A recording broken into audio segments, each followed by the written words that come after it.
नमस्कार दोस्तों and welcome to my channel. आज हम सीबीएसई क्लास 10th 2019 का कोर्स बी के सॉल्यूशंस देखेंगे।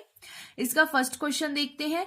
निम्नलिखित गद्यांश को ध्यानपूर्वक पढ़कर पूछे गए प्रश्नों के उत्तर लिखिए। ठीक है, ये जो गद्यांश गिवन है इसे हमें ध्यानपूर्वक यानी ध्यान से पढ़ना है और जो नीचे क्वेश्चन है उनके आंसर लिखने हैं। तो इसका कह पार्ट देखेंगे। भारत की भौगोलिक विशेषताएं बताइए। भौगोलिक का मतलब होता है जियोग्राफी से रिलेटेड। तो इसका आंसर देखते हैं। भारत की हमें भौगोलिक विशेषताएं बतानी है। गद्यांश के अंदर इसका आंसर कहां पर है?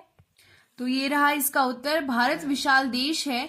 भौगोलिक दृष्टि से यहाँ संसार के सबसे ऊंचे पर्वत, बहुत ठंडे ग्लेशियर्स, जंगलों से ढके पहाड़, राजस्थान का उष्ण और लद्दाख का शीतल मरुस्थल, उपजाऊ मैदान, दक्षिणी पठार, सदा नीरा नदियां, सुंदर सुहावने समुद्री किनारे, चेरापूंजी जैसी अत्यधिक वर्षा वाले स्थान आदि हैं। ठीक है, अब इसका ख पार्ट देखेंगे। दुर्लभ विशेषता किसे माना गया है और क्यों? ठीक है, इसका उत्तर देखते हैं। इसका उत्तर है लोगों के भिन्न भिन्न रंग रूप रीति रिवाज हैं। हिंदू, जैन, बौद्ध, सिख, मुसलमान और पारसी आदि विविध धर्मों को मानने वाले यहाँ मिलकर रहते हैं, जो एक दुर्लभ विशेषता है। ठीक है, क्योंकि जनसंख्या की दृष्टि से संसार का दूसरा बड़ा देश भारत ही है और यह अनेकता रूपी रंगों की इंद्रधनुषी एकता के सूत्र में बंधा हुआ देश है। अब इसका ग पार्ट देखेंगे। अनेकता में एकता से आप क्या समझते हैं? कैसे कह सकते हैं कि भारत में यह विशेषता प्राप्त होती है? अनेकता से एकता से हम यह समझते हैं कि विविधता होते हुए भी मिलजुल कर रहना, यानी कि डाइवर्सिटी भी है और यूनिटी भी है। ठीक है, मतलब बहुत सारी विविधता है तब भी एकता है, यानी कि मिलजुल कर लोग रह रहे हैं। हम ये ऐसा इसीलिए कह सकते हैं कि भारत में ये विशेषता प्राप्त होती है क्योंकि भारत में हिंदू, जैन, बौद्ध, सिख, मुसलमान और पारसी आदि विविध धर्मों को मानने वाले लोग मिलजुल कर रहते हैं। अब इसका घ पार्ट देखेंगे। भारतीय गांवों की दशा पर टिप्पणी दीजिए। ठीक है, इसके अंदर जो ये हमारा गद्यांश है इसके अंदर एक हमें बड़ा सा यहाँ पे बहुत सारी लाइनें दी हुई हैं गांवों पर और उनमें से हमें इसकी टिप्पणी देनी है, यानी कि इसकी कुछ जो मेन पॉइंट्स हैं उनको छांटकर लिखना है। ठीक है, तो हम लिख सकते हैं कि भारत के गांवों में बहुत ही कम लोग ऐसे हैं जिनको कोई रोग नहीं है, किंतु अधिकतर लोग गरीबी और अज्ञान के ऐसे शिकार हो गए हैं कि गरीबी के कारण गंदगी ने उन्हें हर तरफ से घेर लिया है। गरीबी ने उन्हें आलसी बना दिया है। यहाँ तक ये उत्तर सही है। यदि आप 2 मार्क्स के हिसाब से इसे और बड़ा लिखना चाहते हैं तो आप ये भी लिख सकते हैं कि कपड़ों का अभाव और जल का अभाव उन्हें गंदा रहने के लिए मजबूर करता है। जिन गांवों में कहीं कहीं अच्छे कुएं और तालाब हैं, उनमें रहने वाले गरीब भी कपड़ों के अभाव के कारण सफाई के साथ नहीं रह पाते। अनेक गांवों में गरीबी को दूर दूर के कुओं से सिर्फ पीने भर को पानी लाना पड़ता है। उपयुक्त गद्यांश का उपयुक्त शीर्षक दीजिए। इसका शीर्षक आपको जो सही लिखे आप दे सकते हैं, वैसे हम इसका शीर्षक अनेकता में एकता भारत की विशेषता भी दे सकते हैं। अब इसका प्रश्न नंबर 2 देखेंगे। इसका प्रश्न नंबर 2 है, निम्नलिखित काव्यांश को ध्यानपूर्वक पढ़कर पूछे गए प्रश्नों के उत्तर लिखिए। ये जो नीचे हमें पोयम गिवन है, जो काव्यांश गिवन है, इसे हमें पढ़ना है वो भी ध्यान से, और जो नीचे क्वेश्चंस यानी प्रश्न गिवन है उन्हें हमें सॉल्व करना है, यानी उनके उत्तर देने हैं। तो इसका क पार्ट देखते हैं। जो अज्ञान के अंधेरे में भटक रहा हो उसके लिए कवि ने क्या चाहा है और क्यों? ये हमें यहाँ से इसका उत्तर मिलेगा। ये जो पहला ये जो स्टैंजा टाइप है, इसके अंदर कवि ने कहा है कि जो सुनहली यानी कि जो सोने की रंग की किरण है, ये हमें उस व्यक्ति को दे देनी चाहिए जो अज्ञान के अंधेरे में भटक रहा हो। और कवि ने ऐसा इसीलिए चाहा है ताकि उसे यह पता चल जाए कि अभी भी चलने की अभिलाषा शेष है, यानी अभी भी उसको अपने जीवन में आगे बढ़ते रहना है। अब इसका ख पार्ट देखते हैं। हमारे समाज में श्रमिक की कैसी दशा का चित्रण कवि ने किया है, उसे वाणी देने से क्या तात्पर्य है? ठीक है, तो इसका उत्तर देखते हैं। कवि कहते हैं कि जो श्रमिक है वो मौन है, कर्म में लीन है, यानी निरत है, और वह बंद पिंजर में व्याकुल रहते हैं और वह भूल जाते हैं कि दुख को किस तरह जताना चाहिए, यानी वह दुख को जताने वाली भाषा को भूल जाते हैं। और कवि कहते हैं कि हमें उन्हें वाणी देनी चाहिए, यानी कि हमें उन्हें सुनहरी किरण दे देनी चाहिए जिससे उनका जो जीवन है वो प्रकाशित हो जाए और वह सुख की भाषा सीख सके, यानी वह अपने सुख को, अपनी जो खुशियां हैं उनको प्रकट कर सके। अब इसका ग पार्ट देखते हैं। आश्चर्य स्पष्ट कीजिए, एक किरण से उसका भी माथा उद्भासित कर दो। उद्भासित का अर्थ होता है सजा देना। कवि कहते हैं कि जो श्रमिक हैं यानी जो काम करते हैं उनको भी हमें उनका जो किरण है यानी जो सुनहरी जो रोशनी है उनके जीवन में उससे प्रकाश ला देना चाहिए, उनके जीवन में एक नई आशा भर देनी चाहिए कि अभी भी आगे उनको जीवन में चलते रहना चाहिए और उनके जो जीवन है उसको अलंकृत यानी सजा देना चाहिए।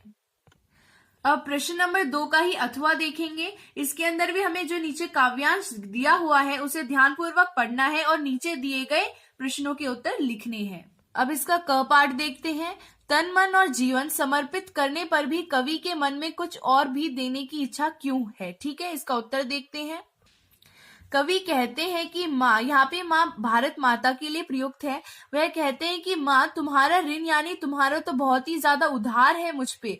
मैं अकिंचन हूँ यानी कि मैं तो निर्धन हूँ, मेरे पास तो कुछ भी नहीं है तुम्हें देने के लिए। मैं तुम्हारा ऋण यानी तुम्हारा उधार कैसे चुकाऊंगा? कवि यह ऋण को नहीं चुका पा रहे हैं, इसी कारण उनके मन में कुछ और देने की भी इच्छा है। इसका ख पार्ट देखते हैं। मातृभूमि का ऋण चुकाने के लिए कवि क्या उपाय सुझाता है? कवि कहते हैं कि जो तुम्हारा ऋण है उसको चुकाने के लिए मेरे पास तो कुछ भी नहीं है। तो कवि उपाय सुझाते हैं कि जो उनका गान है, प्राण है, उनका जो रक्त है, और वह कहते हैं कि यहाँ तक कि उनकी आयु का क्षण क्षण यानी उनका जो पूरा जीवन है वो भारत माँ के नाम पर ही अर्पित है, समर्पित है। वह कहते हैं कि जब भी कवि भाल को एक थाल में सजा कर लाए तो बस भारत माता उन पे एक दया करे कि वह उसे स्वीकार करे। और वह कहते हैं कि जो उनका पूरा जीवन है, उनके पूरे स्वप्न, उनके पूरे प्रश्न, उनके आयु का क्षण उनके नाम पर ही समर्पित है।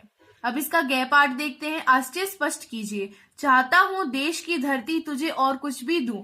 वह कहते हैं कि जो देश की धरती यानी जो भारत माँ है उन्होंने उनके लिए बहुत कुछ किया है, उन्हें हर एक चीज प्रदान की है। वह कहते हैं कि भारत माँ का उनके ऊपर इतना बड़ा ऋण है, इतना बड़ा उधार है कि जिसे वे चुकाना तो दूर, उनके पास वह निर्धन है, उनके पास कुछ भी नहीं है, वे कैसे चुकाएंगे उसे। इसीलिए वे कहते हैं कि मैं तुम्हें कुछ और भी दूं, जो भी मेरे पास है मैं सब कुछ तुम्हें दूं। वह कहते हैं कि मैं अपना पूरा जीवन तुम्हारे ही नाम समर्पित कर दूं। प्रश्न नंबर 3 देखते हैं। पद किसे कहते हैं, उदाहरण देकर समझाइए। ठीक है, तो जो शब्द होता है वो भाषा की स्वतंत्र एवं सार्थिक इकाई है, यानी जो सबसे इंडिपेंडेंट है वो शब्द है। और जब यही शब्द जब वाक्य में प्रयोग होता है यानी प्रयोग किया जाता है जब शब्द का वाक्य में, तब वह पद कहलाता है। इसका उदाहरण देखते हैं। अगर हमसे बात करें छात्र की, तो छात्र क्या है, शब्द है। ठीक है, अगर हम लिख दें कि मैं छात्र हूं, ठीक है, अगर हम लिख दें कि मैं छात्र हूं या फिर लिख दें कि छात्र पत्र लिख रहा है,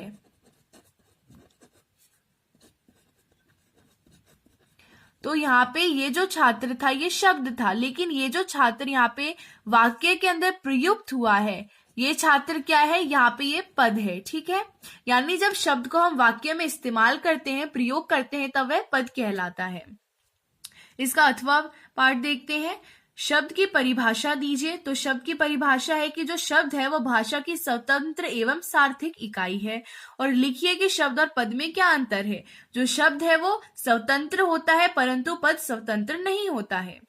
अब इसका प्रश्न नंबर 4 देखेंगे। नीचे लिखे वाक्यों में से किन्हीं 3 वाक्यों का निर्देश अनुसार रचना के आधार पर रूपांतरण कीजिए। ठीक है, इसका क्या पार्ट देखेंगे। सालाना इम्तिहान हुआ, भाई साहब फेल हो गए। ये जो वाक्य गिवन है, ये जो वाक्य हमें दिया हुआ है, इसे हमें करना है मिश्रित वाक्य के अंदर। ठीक है, तो मिश्रित वाक्य के अंदर हम जब, तब, जैसे, तैसे इन सब का इस्तेमाल करते हैं। तो हम इसको मिश्रित वाक्य में करने के लिए लिख सकते हैं, जब सालाना इम्तिहान हुआ तब भाई साहब फेल हो गए। यानी सालाना से पहले हम लिख सकते हैं जब, इसको मिश्रित वाक्य में करने के लिए जब सालाना इम्तिहान हुआ, यहाँ पे आ जाएगा तब भाई साहब फेल हो गए। तो ये हो गया मिश्रित वाक्य में। इसका ख पाठ देखेंगे। 200 आदमियों का जुलूस लाल बाजार गया और वहां पर गिरफ्तार हो गया। ये कितना बड़ा सेंटेंस है, इसे हमें करना है, किसमें करना है, इसे हमें सरल वाक्य में करना है। तो इसको सरल वाक्य में करने के लिए हम लिख सकते हैं, तो इसका सरल वाक्य में किस तरह बनाया जाएगा। 200 आदमियों का जुलूस लाल बाजार जाकर गिरफ्तार हो गया। ठीक है, इस तरह इसका क्या बन जाएगा, सरल वाक्य बन जाएगा। इसका ग पार्ट देखेंगे, लोग टोलियां बनाकर मैदान में घूमने लगे। इसका लिख सकते हैं लोगों ने टोलियां बनाई और मैदान में घूमने लगे। लोगों ने टोलियां बनाई और मैदान में घूमने लगे। अब इसका ख पार्ट देखेंगे, नूह ने उसकी बात सुनी और दुखी हो रोते रहे। इसे मिश्रित वाक्य में करना है, तो इसमें भी हम जब और तब का इस्तेमाल कर सकते हैं।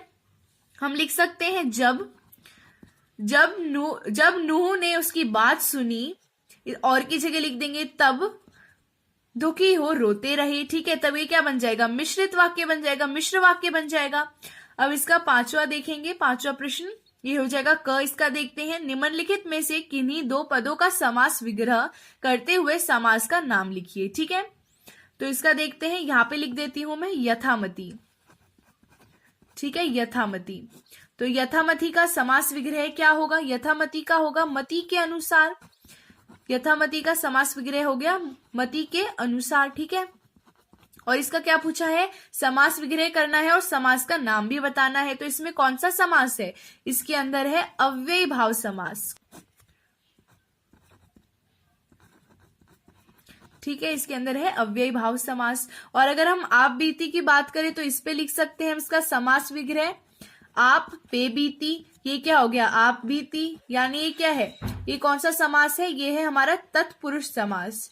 ठीक है, इसका ये हो गया समास विग्रह आप पे बीती, आप बीती का हो गया ये समास विग्रह, और ये हो गया समास तत्पुरुष। उसी तरह हम देखें वज्र देह, तो इसका क्या होगा, इसका समास विग्रह होगा वज्र है देह जिसकी।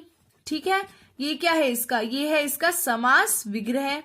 और इसमें पूछा है इसका समास कौन सा है, तो इसमें समास है बहुव्रीहि, बहुव्रीहि। ठीक है, ये इसका समास हो गया। अब इसका अगला ख देखेंगे, निम्नलिखित में से किन्हीं दो के समास विग्रह को समस्त पद में परिवर्तित करके समास का नाम लिखिए। यहाँ पे हमें समास विग्रह दिया हुआ है, हमें शब्द लिखना है, वो पद लिखना है, और उसके बाद हमें क्या करना है, समास का नाम भी बताना है। तो आश्चर्य से चकित क्या होता है, आश्चर्य से चकित होता है आश्चर्यचकित।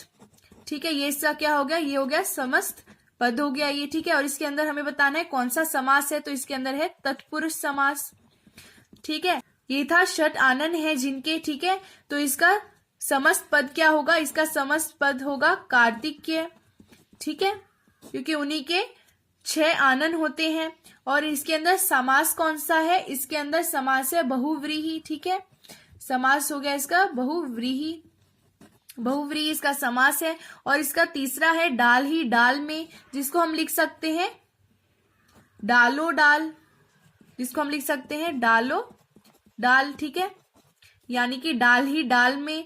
इसके अंदर कौन सा समास है, इसके अंदर है अव्ययी भाव समास।